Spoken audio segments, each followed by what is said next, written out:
All right, now I want to talk to you about setting up your autoresponder. Okay, now if you set up your autoresponder properly, it can pay you for years to come. Okay, it really can.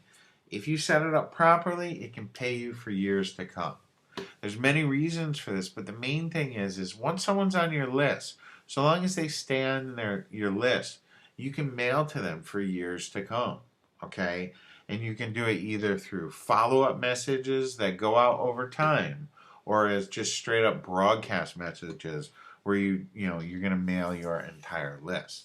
So, when you're setting up your autoresponder, the very first thing that you need to do is you create a list.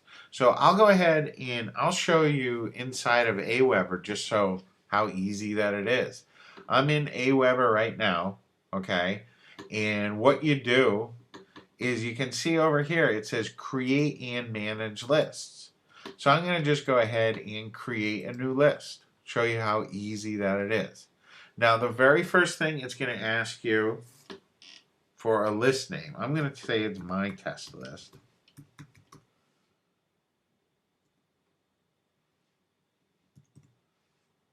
Okay, we're going to name it and then give it a description, my test list test. Okay, it's coming from me. It's got an address. Now, you can set up Aweber to give you notifications. I generally don't, but you could enter your name and email, and every time someone signs up to your list, they'll send you an email. You know, it's fun at first, but you'll find it gets annoying after time. So make sure you go ahead and save your settings. So we've got our first list, it's created, my test list. And then next what we can do is we can personalize our list. What we can do is we can brand our list with all our information. Okay, so you can add in your company name, your URL, an email signature. You can connect it with Twitter and Facebook. I'm not going to worry about that right now. Okay, what I am going to worry about though is you can see over here where it has confirmed opt-in. A lot of people think that you have to go confirmed opt-in. What that means is when someone enters your email list, they have to confirm their subscription before they'll get emails from you. And I recommend you turn it off. Okay, and all that, like, they strongly suggest you leave it on. I suggest you go ahead and click on the off button and tell them, yes, I do want it off, because you're going to get more sign up. You're going to get more people on your list that way. Because too often an email can get blocked or just doesn't get through. And if it's your confirmation email, those people are going to never get the information from you that they signed up for.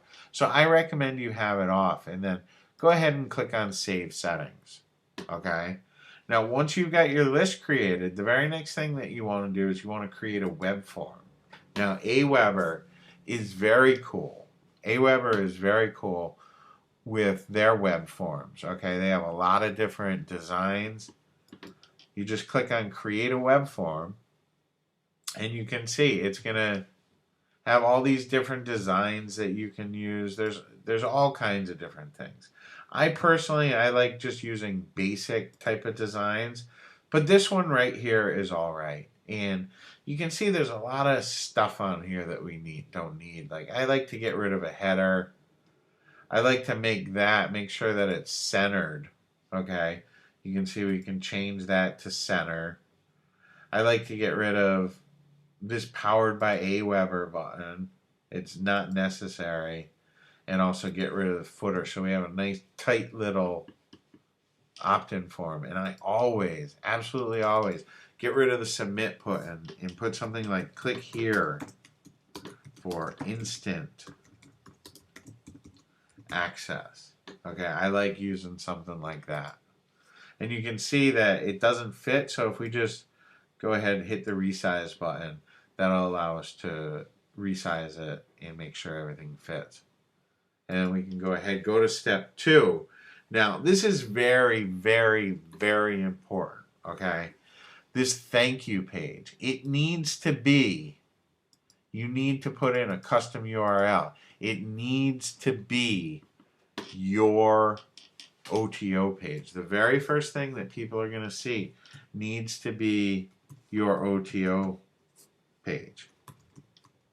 Okay, so make sure that you put in your OTO page. That's extremely, extremely important. Okay, and I also like to have my already subscribed page be the OTO. So if someone's already on the list, I like to go ahead and show them that OTO, even if they try to sign up again. And then we go ahead and save our web form. Okay. And then the next step is it's going to ask you, where are we going to publish this? And then you just go ahead and you can get the code right from Aweber, and you paste this code right into your web page. Okay? It's really easy to do. But like I said, the most important part about this is to absolutely make sure that the very first thing that people see after they opt in is your OTO page. That's very important. Okay? The next thing that you're going to do is you're going to add follow-up autoresponders that are going to go out over time. Okay? You can have anywhere between 1 and 100 different follow-up messages that go out to subscribers over time. Now, the very first message needs to deliver what you promise on your squeeze page. So if you're giving away a report, make sure that that first message that they get is the link to that free report. So the way that we set up follow-up messages in Aweber is we just go to messages and then follow-up. Okay? And what we're going to do is we're going to create a follow-up message. So if we just click on, I like to just create plain text messages as opposed to HTML, but that's okay. If you want to use HTML, you certainly can. And what you do is you put in a subject line. Mine is going to be, thanks for signing up.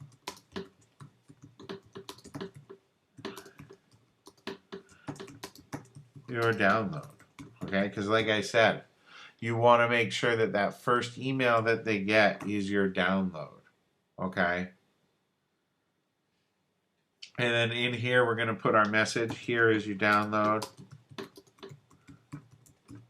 Thank them. Okay. And then the link. Okay, very easy, very simple. And then we can just go ahead and go next. They're going to ask us, do we want to track clicks on website links in this message? Yeah, I like tracking my clicks. And then it's going to save and exit out of there. Okay. And this email, the first email is always going to go out as soon as they sign up. That's what this interval is. So we can go ahead and create another new message. Okay.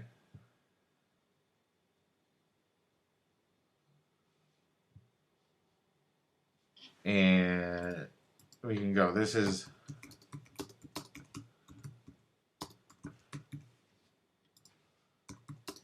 put in your message, promote your OTO,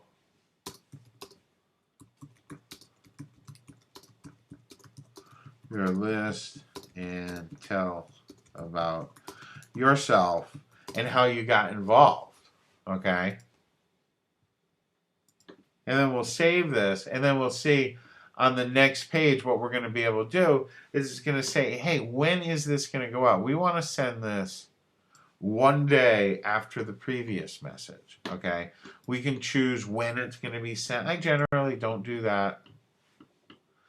Okay, but you can decide, hey, do you want to skip days? Do you want to only send it on their local time?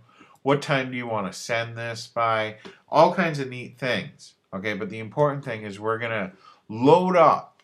Okay, we're going to load up our autoresponder messages that go ahead and deliver, right? That deliver our messages out over time. Okay, like I said, that first email message needs to deliver what you promise on your squeeze page. All right. Your follow-up messages. It should be a combination of free information and promotional messages. Okay. It shouldn't all be promotional and it shouldn't all be free. Your first few messages, though, They should not promote any affiliate offers at all. Okay? You should only be promoting your own offers, either your OTO or your upsell, okay, or any other products that are related that you own. But don't send off traffic to an affiliate offer. And get personal with your list. Share some stories and interact with them. Don't just sell to them, okay? A list is living. It's not just numbers. There's people on those lists. Get interaction. Ask questions of your list. Interact with them. Be personal. And you're going to find your list will treat you very well.